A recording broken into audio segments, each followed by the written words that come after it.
Hello, we're here at Into the Box 2025 with Luis Majano, CEO of Order Solutions and the mastermind of BoxLang. So it's been an excellent week. We've had excellent weather. Well done, sir. Oh, thank you. I organized it. Oh. Well, last year you dropped the ball. It was kind of rainy and wet and kind of yucky, but cold. But you could have asked for a nicer week in Washington, D.C. Yes. So we are excited here at Into the Box. This is the 13th? 12th? I think it's 13th? The 13th or the 14th. 14th? Somewhere there. I feel like a few years ago it was the 10th. We made a big deal out of it. Yeah, exactly. I'm trying to count backwards. Yeah, I know. I think it's the 12th or the 13th or the 14th. Something like that. Well, I asked Brad, he didn't know either. How about greater than 10? Yes, absolutely. So it's been a great week. We've seen a lot of people, and obviously the big news for the week is BoxLang Stable. BoxLang Stable. It's released. It's version 1.0 out yesterday, May 1st, 2025. It's live. You should use it. A lot. So now let's tell the audience a little bit. I'm sure they've heard this before, but what was some of the reasons why BoxLang, as opposed to anything else you could have done with your time, like riding an electric bike or learning how to surf? Why BoxLang? Well, I think that the whole ecosystem that we worked on for more than 20 years now. So it's kind of crazy to think that, it was like when we presented on day 2 keynote today, ColdBox is going to be 19 years old. 19, oh this my gosh. Next month. So we have built so many frameworks, so many libraries for these last 19 years. And the underlying ability to deploy them where we wanted to go did not exist, right? Obviously with the vendors that we had. And it was basically a decision internally at Orta. It's like, well, where do we want to go, right? Because we want to go to serverless, we want to go to Android, we want to be able to go to watches, we want to be able to go to embedded machines, right? And that was not possible, right? Mm-hmm. So the only real solution was to build our own chip, right?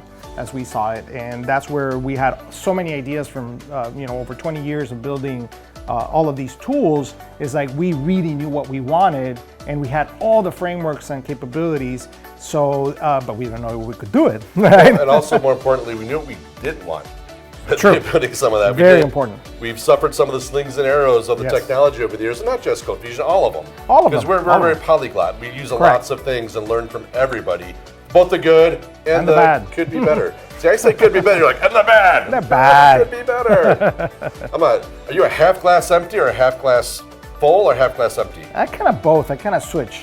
Really? Yeah, I'm very optimistic, but sometimes I just need to be transparent and know when something's crappy. Well, that's fair. See, I'm a realist. I'll just drink the water because I'm thirsty and then move on.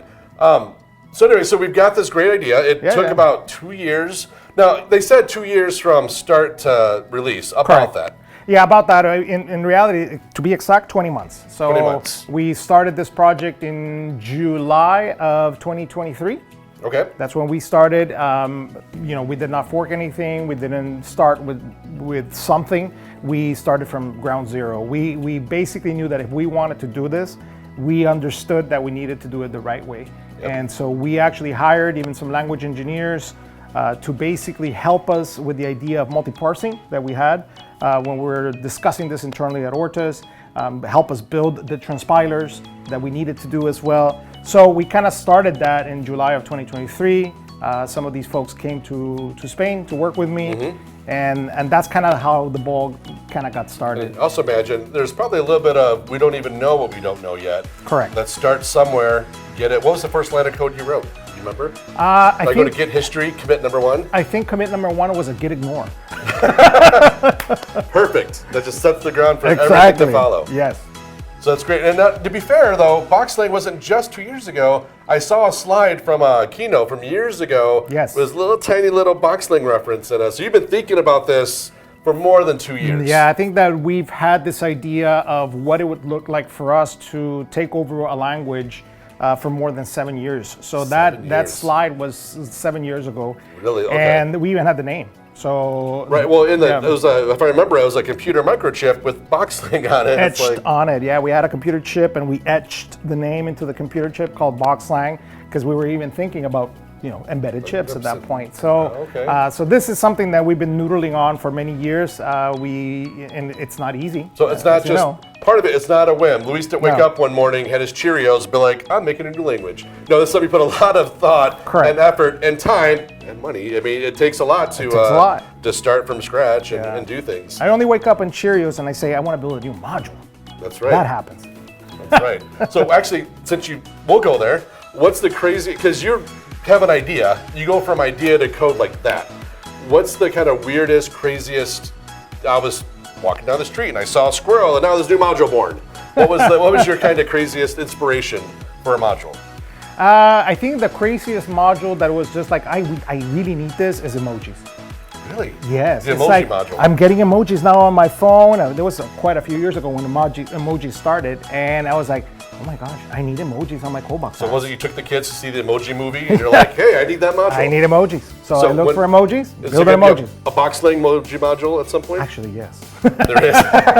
So I'm on it. It's like after lunch, it'll be released. Yes, I am on it. Awesome. So a big thing, obviously, BoxLang is big news. Congratulations to you and the team, and to all of us, because we're all part of the team artists and the community. What's the easiest way to get somebody to start with BoxLang? We actually launched yesterday our BoxLang Academy. So this is brand new. You can go to learn.boxlang.io, and it's a fully interactive application for you to learn. So it's based off CFCast. So if you're used to CFCast, this is very similar. So you can, and all the content, important here, all the content is free for the whole year. Free for a year from today? Yes. So next ITB? Probably, yeah. It might switch in the future, but right now, everything will be free. Everything that we put that is BoxLang related for you to learn will be open and available. Later on, obviously, there will be a lot of free content, but it's a as things evolve, and you have to, obviously. Yeah. And we put a lot of work into these series and e-learning suites that we're creating. So obviously it's a subscription-based model. Eventually. But that's the whole idea. That's how you could start with videos. And of course we have all the documentation that we've written, so you can go to boxlang.ortusbooks.com, and there is tons of documentation that is constantly being created for people to learn. Now, from a personal aspect, you don't just do the Ortus stuff, and you're a developer at heart. You're at home tinkering with things. What is a cool feature that BoxLang has given you that you're going to be like, on a personal level, I am going to do this now that I can? Electron apps. I think that desktop applications is something that we wanted to do also for a long time. We had even proof of concepts at one point with Command Box, but now it's even a more reality. So the BoxLang Admin, which is coming soon, is actually built on CodeBox and CBWire and Electron. And BoxLang. Yes, and BoxLang. So another one that I'm working with that I haven't even showed the team is JavaFX, which is basically the Java version of Electron as well.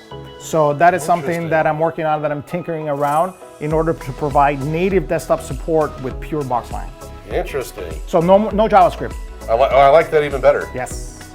I know. For me personally, I'm waiting for that Android runtime to see. Now I'll be able to build an app.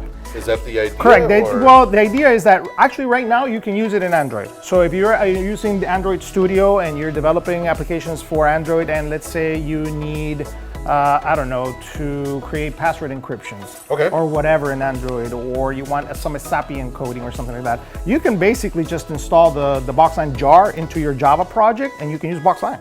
So nothing is really stopping you right now to use BoxLang in Android development.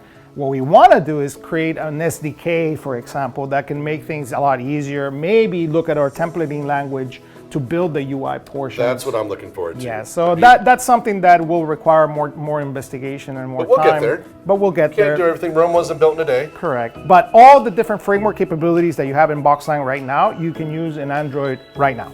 Because BoxLang publishes to Maven, you can basically just ingest it and you're ready to roll. Yep, I'm also looking forward to the Lambdas. So I was there when the Lambda idea came up, and Gavin had it. And Gavin in your hometown? It was right. It was in Chicago.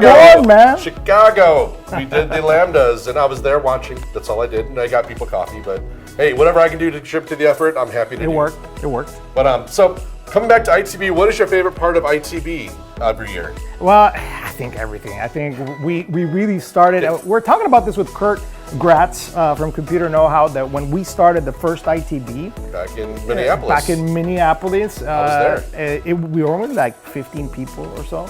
But in the essence of it was to hang out together and learn.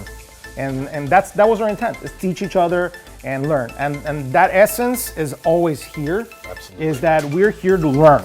Yeah, we have fun, but we learn, and we want to see each other and be able to learn from each other, and that's always been the essence of Into the Box. But I have to be honest, yesterday's karaoke blew my mind. Yeah, we got some good singers in the, not me, but with some others, some good singers in the team. Incredible. Eric did an awesome job with Journey. Micah Rigsby. Yeah. I had no idea he could just bounce at Charlie Earhart. John Clausen. John Clausen, what the, oh my gosh. Yes. So that was fun. Next ITB, karaoke, people need to come and sing. Absolutely, absolutely. So then, wrapping things up, what is something, I've been asking everybody this question. Sure. So think 12 months from now, think future Luis. What is something you want to tell future Luis that, hey, you better be doing this in 12 months? So when you watch this 12 months from now, you can be like, either I failed or I succeeded. So what is something that future Luis should be doing? And if you're not, future Luis is going to slap future Luis's self. So is it me basically telling future Luis what to do, or future Luis telling old Luis what to do? It's old Luis saying, future Luis, you should be doing this by now. And then future Luis, if you looked at that, you're like, oh, why didn't I do that? Oh. Huh. It's kind of a meta thing. Sorry. It's an interesting question. Could be tech, it could be personal, it could be anything. I don't know. That's a good question. You're making me think too much now. You're the only person that struggled with this so far. Everyone else was like, oh, BoxLang, or oh, this, or... I don't know. We got time. That's an interesting one. I would say is write more docs. You write more docs? Yes. Don't you write a lot of docs? Not enough. You've got a reputation as being the... You can never have enough cowbell? No, docs. You can never have enough docs. Okay. So, docs. More docs. More docs, Luis. You have to do it. Come on, don't be a slacker. Oh, man. Well, anyway, thank you so much for being interviewed, and thank you for everything that you do, obviously, and for BoxLang and everything for the community. And if you want to know more about BoxLang, go to BoxLang.io, learn.boxlang.io, boxlang.orchesbooks.com. or orchesolutions.com. Orchesolutions.com. Thank you very much.